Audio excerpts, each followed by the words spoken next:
The next honoree is somebody who's become a dear friend of mine as well, because, you know, there are people that you know and love, and then there are people that you know and love and really admire, you know, kind of look up to.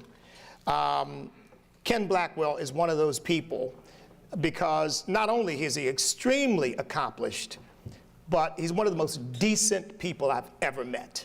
So if you haven't gotten to know him and you get a chance, you want to get to know Ken Blackwell. I don't know whether he has had time to get to know anybody else, but because he's doing so much. But he's referred to as the Honorable Kenneth Blackwell because he has served in numerous offices, including as an ambassador to the United Nations for Human Rights, appointed by President George W. Bush. But look, he's a classic overachiever.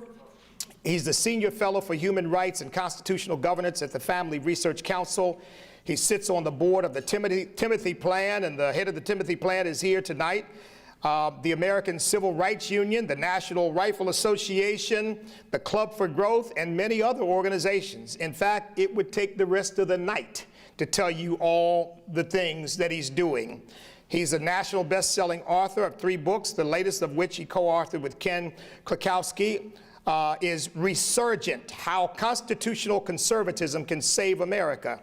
Ken served as mayor of Cincinnati and treasurer, Secretary of State for Ohio. He was also undersecretary at the U.S. Department of Housing and Urban Development, and as I said, U.S. ambassador to the United Nations. He holds a Bachelor of Science and Master of Education degrees from Xavier University in Ohio, where he later served as a vice president and faculty member. He received honorary doctoral degrees from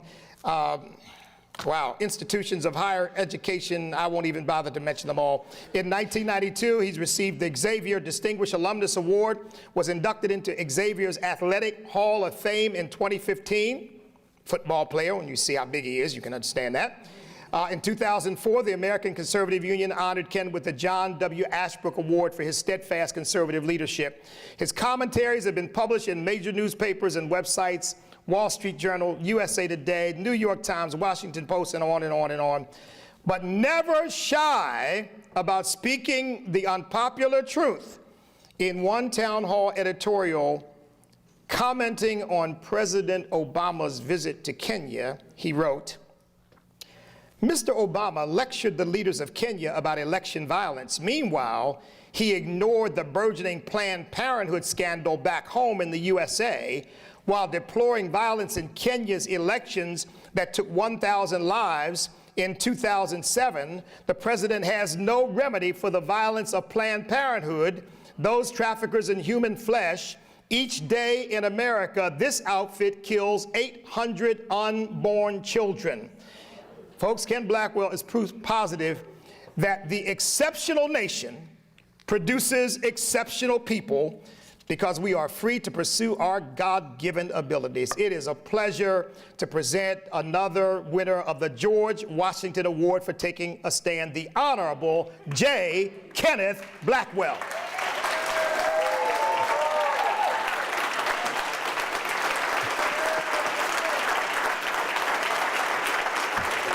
Hey, man. Love you, brother. Love you. Love you. Listen.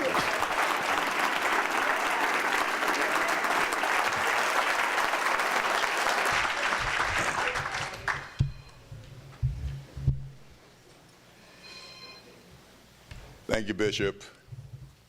Ladies and gentlemen, giving honor to God, and in recognition of my bride of 51 years, my girlfriend of 55 years, my wife, Rosa.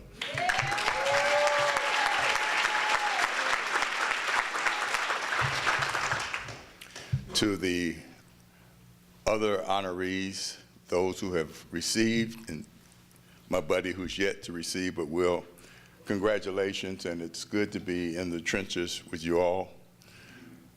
You know, there's a sign in the Napa Valley on the wall of a winemaker that says, "If there is no struggle on the vine, there is no character in the fruit."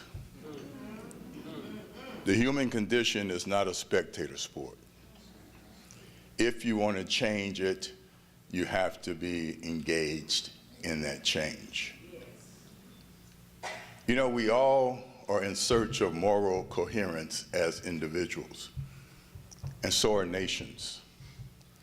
America is not a perfect nation, but as Lincoln told us, it is a perfectible nation. This is a nation that in 240 years went from the institution of slavery to electing a black man president of the United States. No other country on the face of the earth has dealt with racial strife and discrimination in such a relatively short period of time like this country, the United States of America. When we seek moral coherence, we stand in the gap between America's promise and America's practice. We, in fact, are engaged to erase the flaws, to, in fact, bring about change that gives us, as a nation, a moral coherence. I will just tell you that my family